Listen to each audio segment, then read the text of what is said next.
So how is it possible in a democracy that more people aren't questioning why a house that sits above the House of Elected Representatives in Canada, the UK, is actually formed of people who aren't even elected?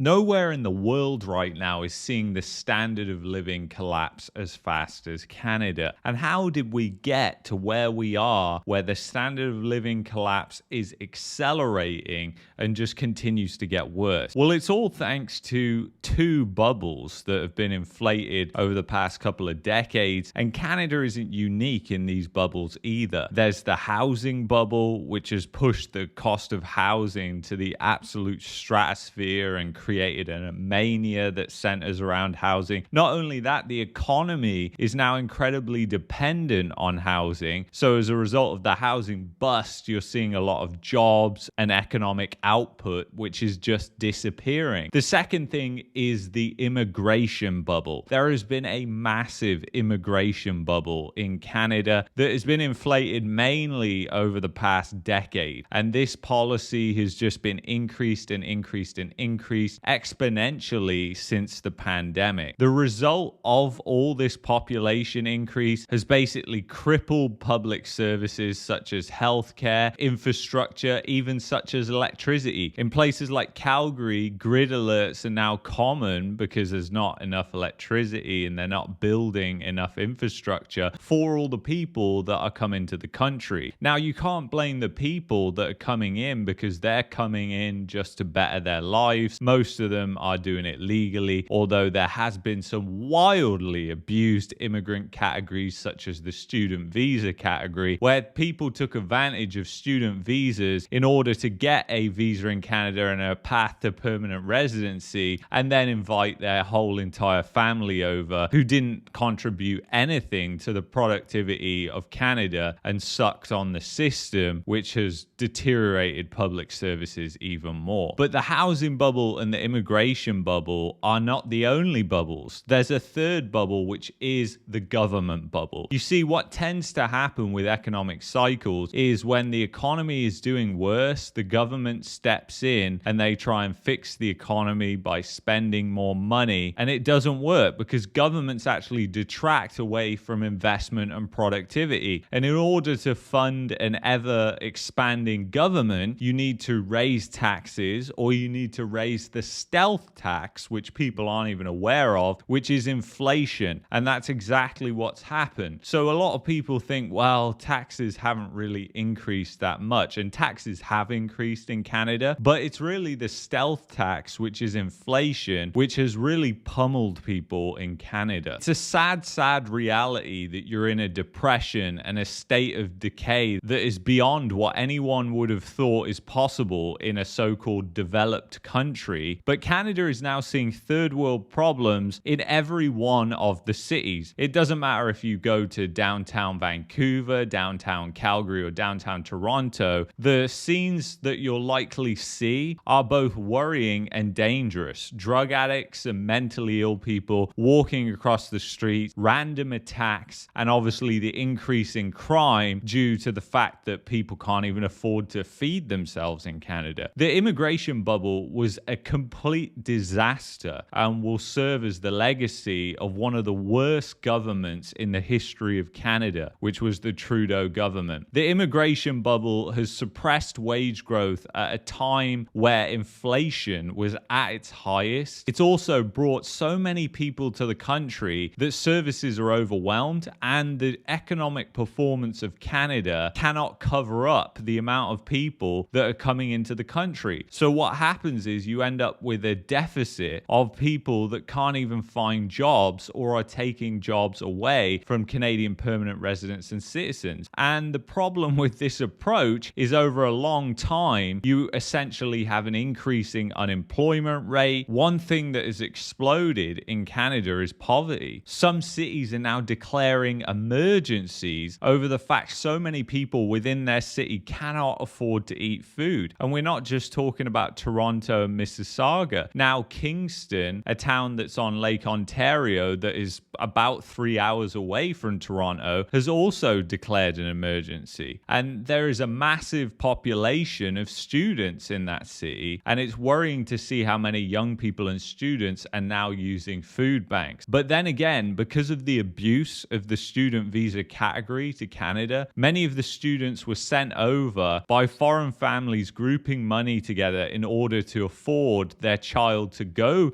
to school in Canada, thinking that they will eventually get permanent residence and then they can sponsor the rest of their family to come to Canada. And effectively, this is why you're now ending up with a large majority of the population that have come in over the past couple of years that don't speak English. And Canada is beginning to show some of the problems that are actually coming from the third world countries where people are moving from. So Canada is in an extremely bad position right now, and it couldn't be worse. And then you have the fact that tariffs could be imposed or even might be imposed by the time this video comes out, possibilities of trade wars and increasing tensions around the globe, all just adding to this. And then there's the fact that Canada isn't a democracy. You see, Canada is more of an acting democracy than an actual democracy. And let me explain why. Just like the UK and Australia, Canada has two houses. The Senate are unelected people that vote on the very laws that are passed. So how is it possible in a democracy that more people aren't questioning why a house that sits above the House of Elected Representatives in Canada, the UK, is actually formed of people who aren't even elected? I mean, in the UK, they're appointed, and the same thing in Canada, they're appointed by the Prime Minister. But the Prime Minister should not have that power, because when Canadians go to vote in a general election, they don't vote for the Prime Minister. They vote for their local representative. So they don't have real control over who is the Prime Minister. So to give the Prime Minister that kind of power is unbelievable. And what it really shows is that the monarchy is actually in control in Canada still. And people may say, well, they don't really actually change that many things. And, you know, the monarchy is just there, but it's more of a historic thing than actually doing anything or serving any purpose. But the fact is, it still paints Canada as more of a democracy that's an acting democracy versus an actual democracy. And that also means that in the future, those houses, if they don't like something that's being passed, can squash it. And they've been shown to do that in the past. And if you look at most recently what happened, you had the majority of the population that wanted a general election and a change in government, and the Governor General signed on proroguing Parliament. Who is the Governor General? It's again an unelected person that represents the monarchy that ultimately controls the country. So there are some seriously bad things, and I hope this video has helped explain those so that in the future, when you make decisions, you can better understand how the countries around us and these so-called democracies that are turning into third world countries need to be changed. And the actual hierarchy of power is completely flipped to what the average individual actually thinks is going on. So anyway, I want to thank you so much for watching. If you want to help support my work and join the inside community, then go to buymeacoffee.com/marketmania. And if you want to help out the channel and get the best VPN at the same time, total win-win, go to expressvpn.com/marketmania. I will see you in the next one. Thank you very much.